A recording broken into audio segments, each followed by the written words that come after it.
All right, so for more, we are now joined by political analyst Dr. Levy Ndou and Wits School of Governance's Professor Alex van den Heever. Gentlemen, thank you so much for your time and for joining us this evening on this discussion. Dr. Levy Ndou, perhaps let's just begin with you, and I want us to talk about the significance of the Deputy Minister as a witness. In fact, this morning, one of the MP members, being Darlene James from Action SA, posted on her social media saying that about today, #ad-hoc committee, SAP's Deputy Minister Cassel Mathale is up next, but I'm questioning the purpose of his appearance. In my view, we should prioritize rooting out the high-level corruption instead of getting bogged down in weightless details. I've said this before, we need to pinpoint key witnesses directly linked to corruption and obstruction of justice. This current approach seems counterproductive and may hinder progress and further delay an outcome. Anyway, let's listen. Who knows? So that was the Action SA MP speaking about just whether or not even the Deputy Minister should come on as a witness, having listened to his evidence in chief as well as the answering of questions of MPs. Dr. Ndou, what was your take on the Deputy Minister? Good evening to you. Good evening, Prof. And indeed, good evening to the viewers at home. When you have a commission established,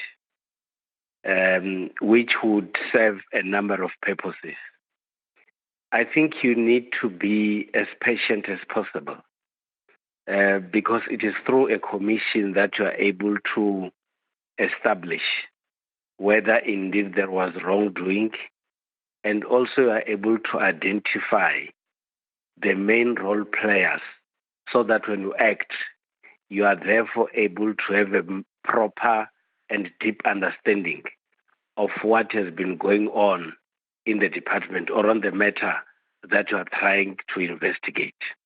In this case, you have got the department, you have got, which is led by the minister, who has two deputy ministers, who these deputy ministers have been with the department for quite some time.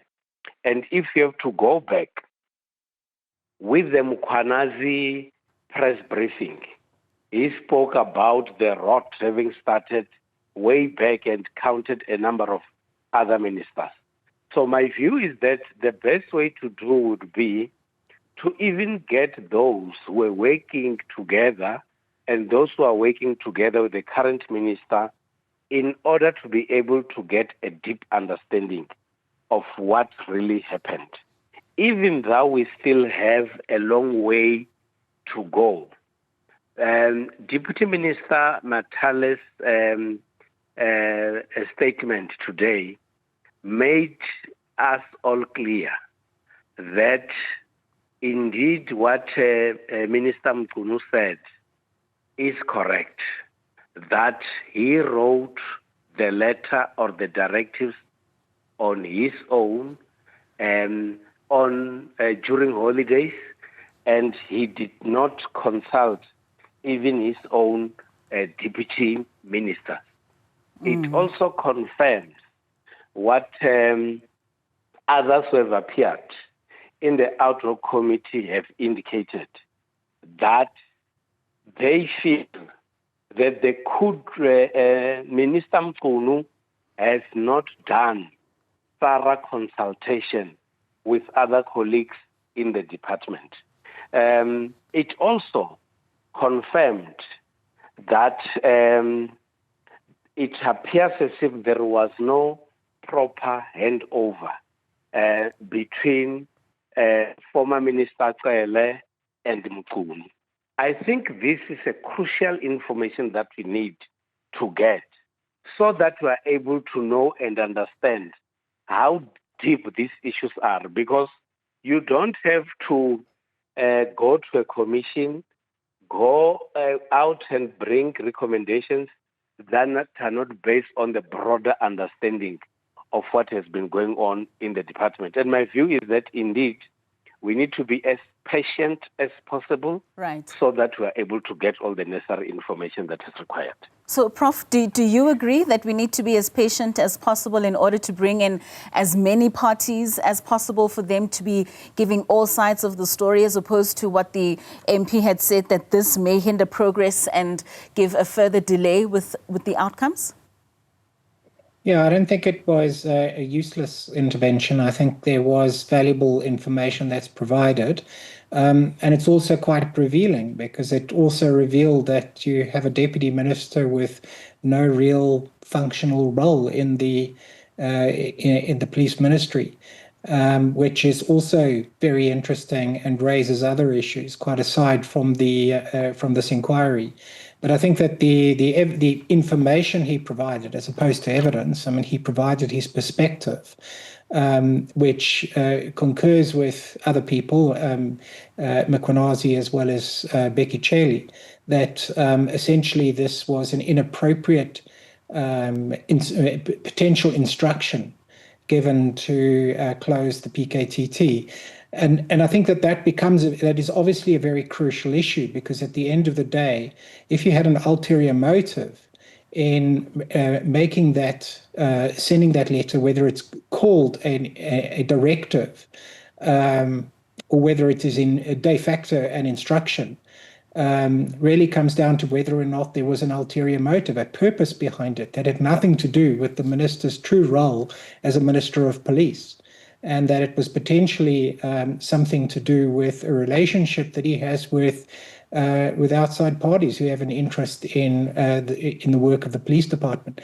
So those are all things that are very important. If we are looking overall at situations where the investigative processes have been interfered with, and the issue is how high does this interference go? And this was a very, very important form of interference, to close down the PKTT when it was in the middle of murder investigations that are quite crucial. And in parallel, we have the Manlanga Commission going in to the interference potentially with the ballistics reports, which shows what was going on. So in parallel, you have the closure of the PKTT, you have interference in the ballistic reports at the time when crime figures who are networked into political actors are active and engaging in bribing people and assassinating people. So yes, it's absolutely crucial to know this for certain. I don't think that the Mathale actually nails it down, because he has only slight evidence and his personal view to offer on this, and we will probably have to await stronger witnesses on both the facts and on the merits of the potential interference in the PKTT's work.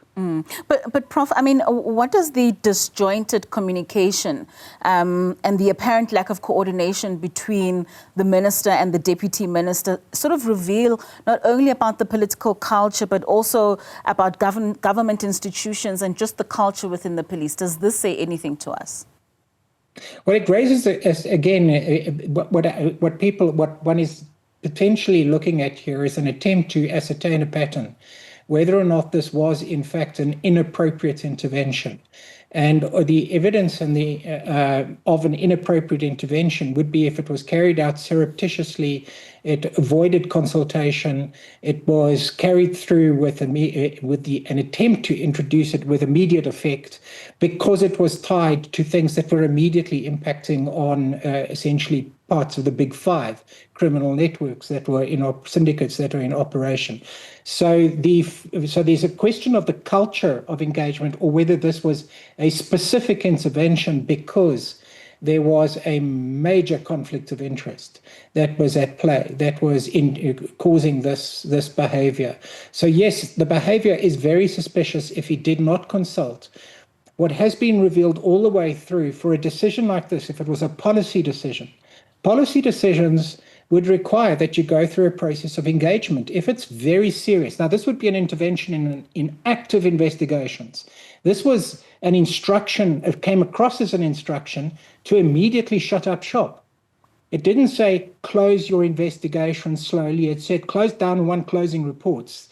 There's an attempt to try and reinterpret what that wording is. But the suggestion is this was immediately close it down to stop these investigations. If that was its purpose, it's not about a culture, it's about a problematic intervention where somebody is abusing their powers as a minister or attempting to abuse their powers. So this is where the conflict emerges with the department itself, with the KZN commissioner, who then says, this is strange, this doesn't make sense. I'm getting this at a very strange period of time. It doesn't make sense, and it's correlated with these activities that we have, and it basically doesn't smell right.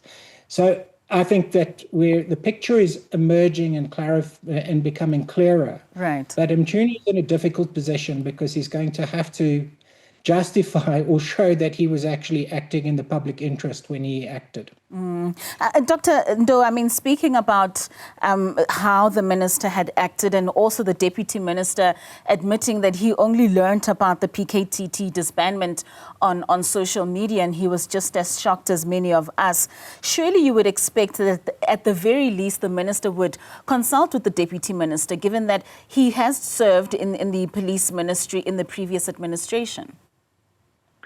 When they started with the sitting today, the evidence leader started by wanting to understand the relationship that Deputy Minister Mathale and Minister Mchunu have.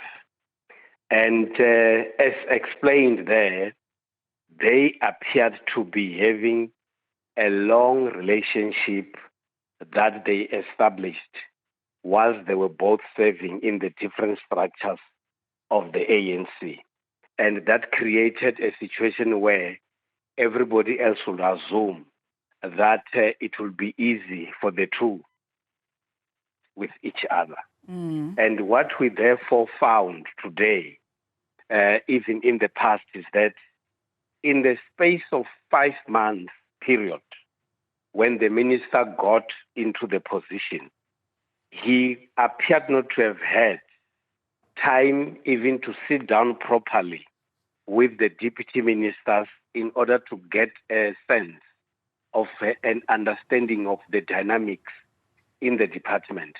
It is something that you would not think of, that the deputy minister would know about a major decision that is taken in the department by the minister, and the deputy minister is not aware of that.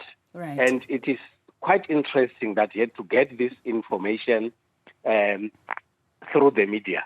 And that, for me, talks to the kind of relationship that you would normally expect from people who are working together, that if there is any major decision that has to be taken, the right and normal thing to do would be to consult with the people that you serve with in the same department. Of course. Dr. Ndou, let's just hold it there together with you, Prof.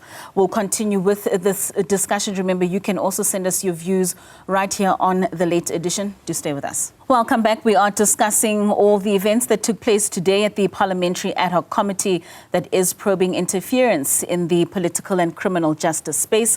For more, we are joined by political analyst Dr. Levy Ndou, as well as Wits School of Governance Professor Alex van den Heever. So, Prof, there was quite a lot of mention around whether or not deputy ministers are relevant within the executive. I mean, at some point, the deputy minister spoke about not having been given any functions because the minister was still acclimatizing himself to the role. And this is what now, 12 months into the role. What did you make of that? And also just given the fact that the deputy minister was serving for the second time in that very role. Yeah, I think the idea of acclimatizing is nonsense. There's enough time in the handover period. It also appeared that there wasn't even a proper handover originally between the ministers. But the question, if you're running a department, the argument was that it's a complex, large department, which it is. The value of a ministerial appointment and a deputy minister would be that you use the legitimacy of their role and their post to drive specific strategic processes. In other words, to change things, to identify things, to get to actually probe important things that need to be done in the South African Police Service, of which there are many. But what we have is a minister who failed to do that after 12 months, and I'm afraid we have a deputy minister who's perfectly comfortable with that. Has nothing really to do, clearly.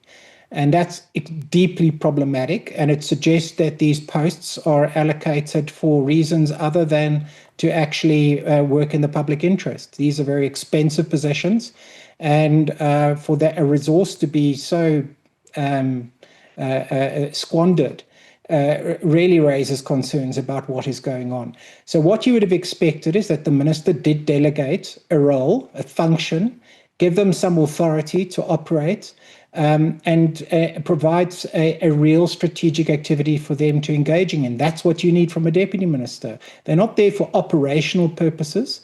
So the question is why nothing is done. It suggests there's no strategy in any case. Or it suggests, well, you don't like the person, so I won't work with them. Who knows? But the point is that if the person is utterly useless as a deputy minister, then the president has to remove them. But you don't just keep them hanging on, drawing a salary. So I think that this is an eye-opener, and it does suggest that a large number of deputy minister positions are exactly this. People are just parking off, picking up salaries and not really having to do anything.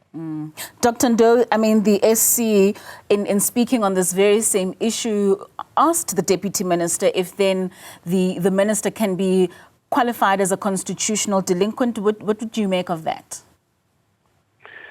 Well, I think that was a direct question that maybe in the intention of the SC would have been to find a way in order to understand how his deputies see him.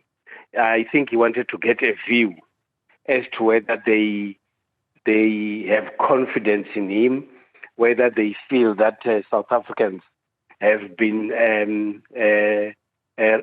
not been given the right person to run that department. And I think that is why also it was a bit difficult for the deputy minister to come out clear as to whether indeed the minister is a delinquent or not. But what appears to be very clear is that it appears as if Minister Mchunu got into the department and he wanted to do things his own way, and he chose not to consult with anyone, but to have everyone else following him behind in whatever he had in his mind. And unfortunately, that appears to have backfired. Well, I mean, Prof has just said now that this also just opens up to a broader question that many opposition parties have constantly asked, whether or not departments do need deputy ministers. And of course, in this particular instance, the SC highlighted that this is a large and very complex department. It could be a question that most other deputy ministers could be scratching their heads in order to try and explain that. But my question would be, what has been going on in the department when we have got a minister and two deputy ministers? Were they not supposed to have a moment to sit down and develop the strategy for the department, where each or all officials are assigned responsibilities and they agree on such responsibilities? What has been going on in cabinet? What is it that the minister has been reporting about in cabinet? Because the minister has to talk about collective activities that are supposed to take place in the department. What are the issues that were included by the minister when he signed his performance agreement with the president, whether he didn't say anything about deputy ministers? But of course, I would love to agree with Prof that what then do you do as the deputy minister who is not assigned any responsibility? Do you wake up in the morning and say you are going to work, or you just stay at home? And indeed, I've seen Deputy Minister Mathale in a number of SAPS activities. Was he going there on his own, or he just felt that is It's a departmental activity and it should go. But I think another area that we need to look at would be what has been the relationship between Commissioner Masimula and Deputy Minister Mathale. And I'm talking about a working relationship because maybe that has been the trend even in the past. We don't know now. But it appears as if indeed things were not running as smoothly as expected. Prof, I mean, the issue of the IMC was one that was also raised today, with the Deputy Minister confirming that the IMC in the 7th administration is non-existent. And the SC came in there and said, but there's a budget for the PKTT that runs up until March 2026. So how is it that the PKTT is accounted for until that period, but the body in which they need to report to does not exist? How do we reconcile those two? Well, the thing is that the IMC is not under the control of the PKTT. So the IMC is essentially set up by cabinet. And it appears, and probably people would have been waiting for the police minister to sort that particular aspect out. In the case of Bekichelli, he was indicating that effectively the IMC would be called together in the current administration, and effectively there's continuity, that if you were going to change anything, you had to go back to an IMC made up of the same ministers. They might not be the same people, but you'd have the same ministers involved, because that would be the logical thing to do, because the IMC was part of making the strategic decision to move forward with this. They should be consulted if it is going to be closed down. That's something that Mchunu said, well, I don't have to do. I don't have to do that. I'm the minister. I can just decide myself. So the fact that this was a serious issue that was prioritized by the president and was approved and coordinated into existence via the IMC suggests that you should follow the same process. Now, theoretically, he could say, I don't have to do that. But it raises the question again as to why he wanted to act alone in this particular case. Because if you're a minister and you're operating in the public interest, you would actually follow a consultative process. You wouldn't just act alone. So there's a question to answer here is why? Why in this particular instance, on a matter this serious, would you act alone? And again, the timing is of serious concern because you have major investigations that are underway. And it's important to note that the killings that are being linked to the ballistics reports hit across the board of the syndicates that are operating. So 20 murder investigations cases are affected by what was the ballistics evidence that was collected in the SWAT matter. So this is obviously going to be of concern to a whole bunch of really nasty people. And this was the time that the PKTT is shut down. And it's important to note that the correction to the failed ballistic analysis that was performed at Silverton was then done in KZN. And again, this creates an issue as to why target the KZN, the PKTT, why target their resources during this process when it is in the middle of an investigation that's about to solve a whole bunch of murders. So I'm afraid the Minister of Police has a lot to answer in this particular case. It doesn't make sense. And I think that if one had to look at the functions of what one would use a deputy minister for, one of the things that was noted around the ballistics processes, and it also goes to the forensic labs, is they're underfunded. And yet we're squandering resources on deputy ministers who do nothing. So this is also part of the issue, is that we just have a squandering of resources and we have major structural functions of the police service that aren't functioning. So if you did have a deputy minister, why not put them in charge of solving the whole problem and making sure there's proper prioritization and resourcing of forensic services, that includes the labs in the South African police services. But no, just appearing at police events is not an indication that you're doing your job as a deputy minister. All right, Prof. And Doc, thank you so much for your time, gentlemen. This certainly is a conversation that is going to continue. We do know that the Parliamentary Ad Hoc Committee has gone on an administrative break, but we certainly do appreciate your time and your insights this evening. That was political analyst Dr. Levy Ndou, as well as Wits School of Governance, Professor Alex van den Heever.